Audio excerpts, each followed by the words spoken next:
back again in Kogi, the capital of our dear state, in preparation for Saturday election. We thank you people vote for and the 4 children of the estate of the Yamaha. You know the situation in our state. The insecurity that was having has been caused by some agents of the state. Election is not war. We know we have the people. And of course, democracy is about people and numbers. We have the people, and we believe very strongly the people are going to support us on Saturday. It is because we have the people. That's why those that don't have people are attacking us. If democracy is a game of number, by the grace of God, by Saturday, we shall become victorious. Inshallah. What I want to assure you, as the third arm or fourth arm of the estate in this struggle, I want you to refer to all. There should no bias or reportage. What we want from you was for this democracy to grow. The press must be sincere to whatever they do. If we are not sincere to the people don't know what is going on. Of course, in the case of Kogi State, you know that the state is our problem, not the people. So we have come in preparation for tomorrow, and we believe in the promise of our dear President, President Bola Ahmed Tinubu, that under his watch there shall be a free and fair election, and whoever has to carry the day. And we call it believe in the programs and arrangement of INEC to conduct a free, fair election. We know there are so many merchants in town now that are telling us that they can hack the INEC system. It's all lie. These are political merchants looking for money. Nobody can hack the INEC server. They'll tell you they can hack the beavers. It's all lie. INEC on Saturday, we are certain they are going to be credible. But we cannot proceed without telling you the ugly incident that happened in Ayamba 2 days ago, of which our director of media, new media, Mr. Ijele, the DG of the campaign, his mansion was almost run down. That after the election, they are taking inventory of all that is happening. All officers that are capable in all the serious acts will make sure they will make sure they face the law. And we're very confident about their promise that all these people that we are suspecting them to be criminal of the state, the law will take care of them. So we thank you for it. But let's see.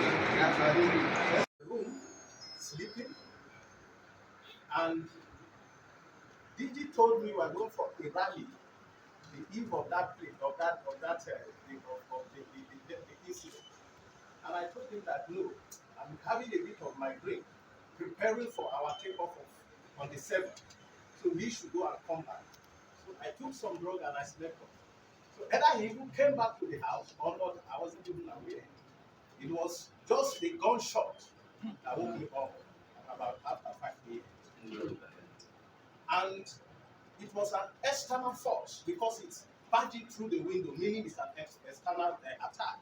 And at that point, as a civilian, that I don't have any zero knowledge about a gun, I just have to, lie flat on the floor, just don't know what is going on.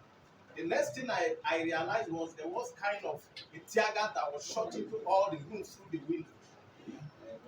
The kind of gunshot I had, I have never experienced such music of gun all my life. That is the first time I know that gun can be sounding for the first time.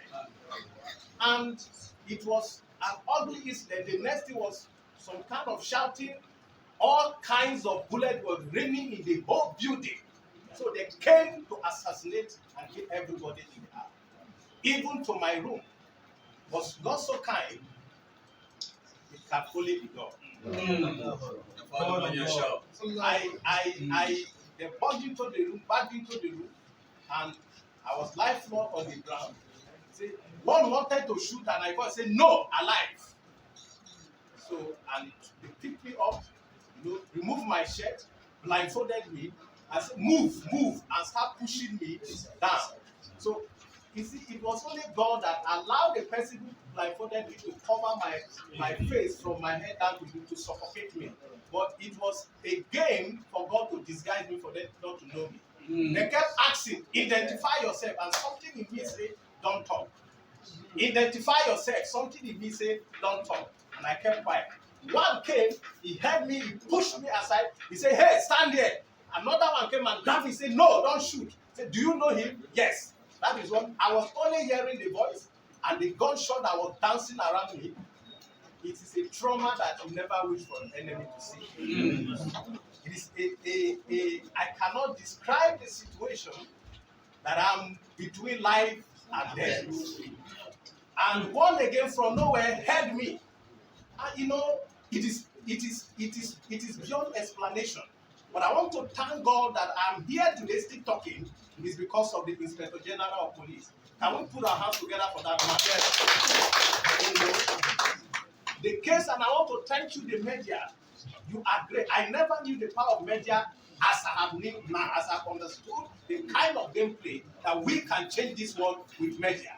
We can change the narrative if we really mean to do the right thing. The news was everywhere, so they couldn't change the narrative. We were meant to be killed on the road. Those of us that were picked from that place alive, one of the police officers that was killed was shot along the road, not from the compound. He was shot on the road. Two of our guys was stabbed on the road. And the same guy who wanted, I don't know where, that was the angel saving me, kept protecting them, not to shoot me, not to stab me. At every attempt, he was protecting me. And the last bus stop, they asked again, what is your name? The reason the mercenaries they hired did not recognize me. They came with a first set of people came marched up from head to toe, which I thought. But because our policemen were ready to resist every form of their attack, they went back to put with the original police into the building. As at that time, they used armor tank. Ladies and gentlemen, have you ever seen any police arrest or any police raiding? The armor tank will be used to pull down the whole structure. Was there any notice? Were there any invitation? I have never been invited by any police, by anybody, and I have refused to come. But what they did was assassination. It was a massacre attempt. They came to massacre everybody in the building. And when they picked us from that place, on the way they made a stop 3 times. And they were transferring us from different vehicle to another. And one thing I noticed, even when my eyes were blindfolded, the car we're inside was not the normal pickup or helos of the police. It was something like the desert, the big tall desert car. Now I find out that there are such of those vehicles in the government house. Is Yaya Bello now an IG of police? Is that place a GSS headquarters? I always understand that even when the governor wants to donate such vehicle for operation, they donate it and hand it over to the police and hand it over to the DSS or the security agency, not under the care and the control of the governor and his thugs. But that is what we're having in Kogi State. They drove us to the bush. Why do I know it is a bush? I'm not a novice, and I'm very intelligent to know motions, movement around me. We realized that we're moving where there was the kind of too much of galloping, and as if we are hitting some trees and all that. And I heard a voice that, road no dey there, pass here. Then I immediately confirmed to me that we are moving inside the bush. They stopped us at that point, and I want to assure you that even they themselves, they did not know that they killed the member of their own self. Because some of the cops they offloaded inside the bush, I'm sure it is part of their people. Because let me tell you the how it is their people. By the time they brought us to the government house, thank God for the timely arrival of the soldiers in Ayamba. That gave them a kind of mindset that the soldiers are aware, they have identified themselves, so they cannot take us anywhere without the army following up. That was the only thing. Otherwise, they would have killed all of us, throw us on the road, and labeled it a different thing. They brought us, my name is I.D. Jelly. I'm a senatorial candidate. I left this country for over 15 years, and I've traveled around the whole world, a businessman. I'm into oil and gas. I'm a supplier of all kinds of beauty and health equipment. I have never been involved in 419 in my life. I have spent my own millions of money on this trouble, not for anything, because I want a good governance and I want a new Kogi state. And it is unfortunate that Yaya Bello have decided to use his talk to be harassing us.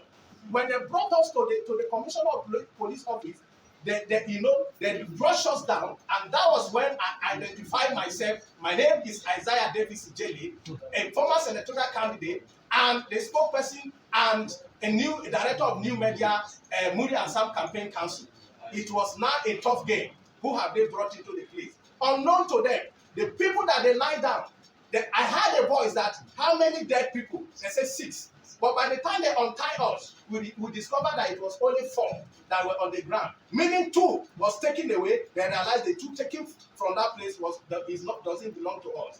You see, they can't massacre the people did that day. But you see, the Bible says whoever dig a pit shall fall into it. Inshallah. They killed 2 our policemen officially attacked from SPU and some other official police, and our driver and the younger brother told Shay.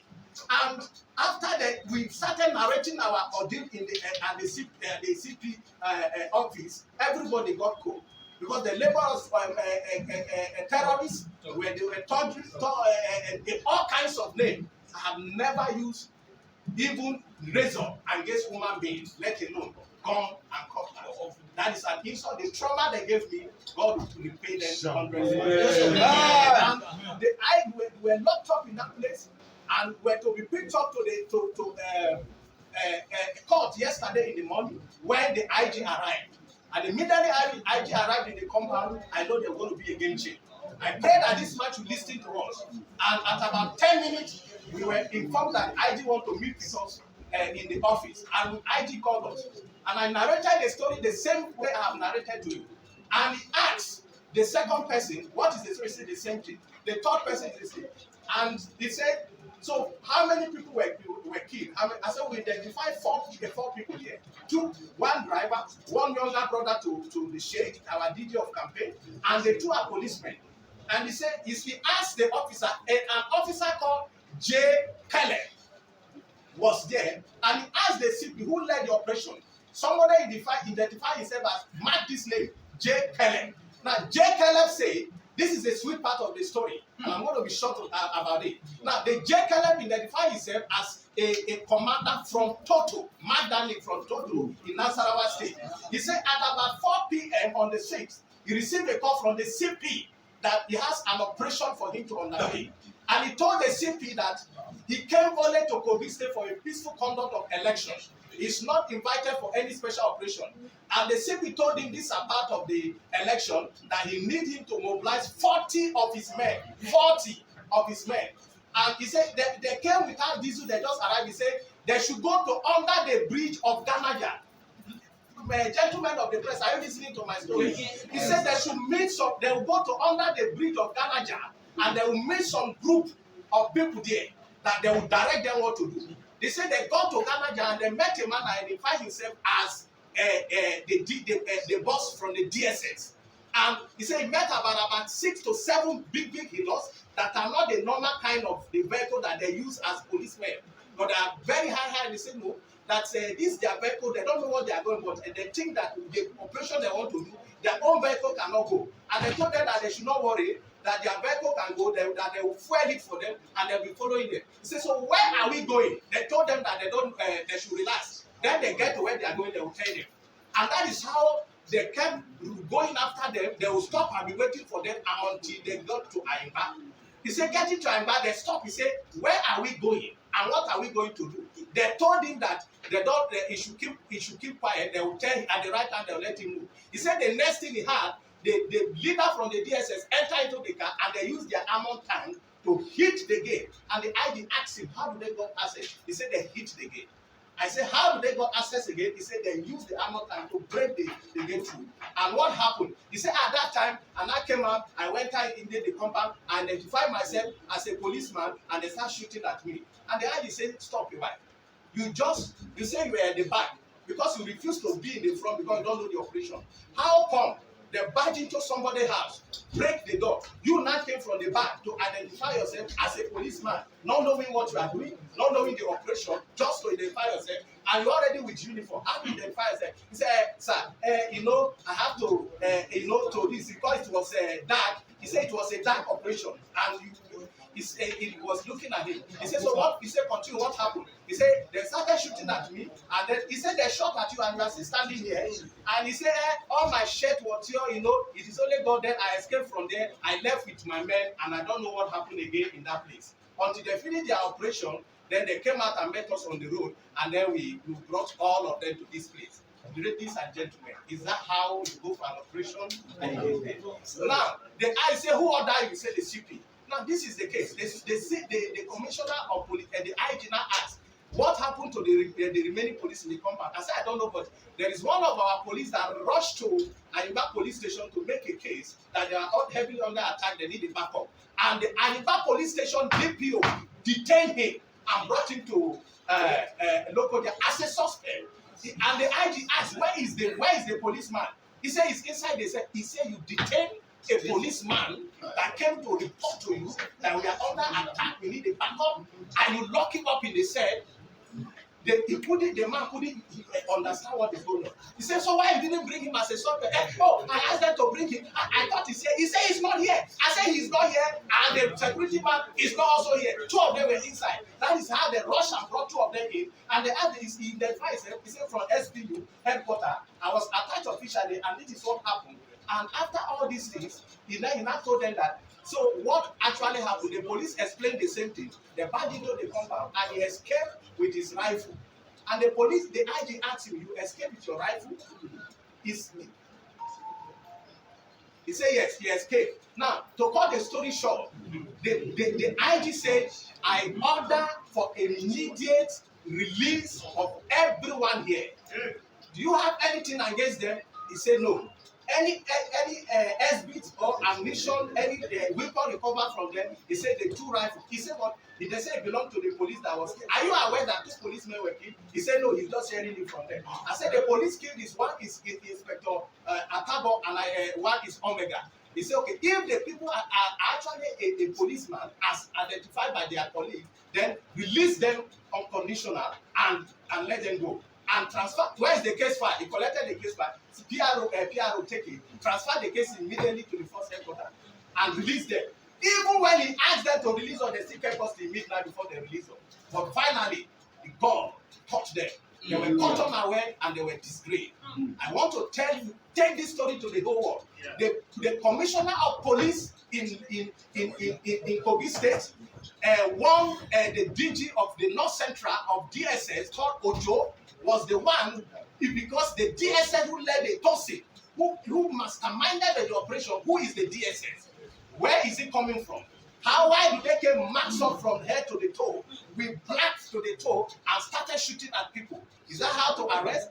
In the Western world that I know, the police will come to your compound, everybody hands up, come out, and don't move, and you come out. This one, it was a gunshot, it was with ammo tank, it was harassment, it was killing, the blood all over the parlor. I am talking today by the grace of God. But I want to give this message to Yahya Bello. The battle has just begun. He has just immuned me to do the worst thing, to make sure the next governor of Kogi State is Alhaji Murtala Yakubu.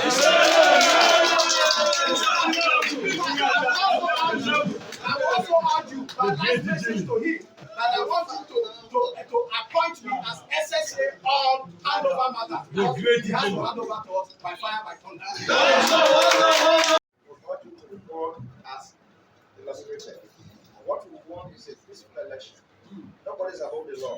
We are law-abiding. We believe in the law and we are system people. The problem we are having in this state is the governor and the government. That after those that are having different opinions about how the state should be run. And of course, I repeat again, we will continue to thank our president, President Bola Ahmed Tinubu. They try to do all manner of things to dissuade us from this way. We are in this way. And by the grace of God, we are going to win. He has given his blessing to this election. That under no condition, under no circumstance, let's accompany the process. And we know once the process is straight, we are going to win this election. And we win for the benefit of our people. Inshallah. By November 11th, Kogi shall be liberated. And nobody should be afraid. There is enough script to protect the election. Already some of the council chairmen that are a problem have been identified. And these people are going after them. Yes. Anybody that tries to do anything on Saturday, Friday, the law will take up that person. Please, the press should be changing that. What we want is a free and fair election, and INEC is ready to provide that. And the president of the Commander-in-Chief of the Armed Forces of Nigeria, President Bola is ready to provide security for all. You know, there is no discrimination. There will be no ambiguous vote from Okene or whatever. The people vote will count. And the people of Okene are ready to vote against Bola. By the grace of God. I'm one of them here. By the grace of God. All All of us here. By the grace of God. Kogi is in the eyes of the world. The whole world is on Kogi. There is no one here. It is the authority in the state that are giving the impression of the war. It is because of the actions that you have this kind of numbers in the state. We are very peaceful. Before now, yes, this state have history of violence. It didn't happen in 2006, 2007, during the time of Governor Ibrahim in the central. At that time, when they a lot of people lost their life, property were lost. These are the kind of scenario they want to bring back to the state. And by the grace of God, we won't allow that. Because to reach all of us, we are all one people. The property in this state does not know a man, does not know a Nigala man. We all go to the market, the same market. So, Kogi will be life again. Because as we are now, we are in a state of hope that will revive the state. Inshallah. Inshallah.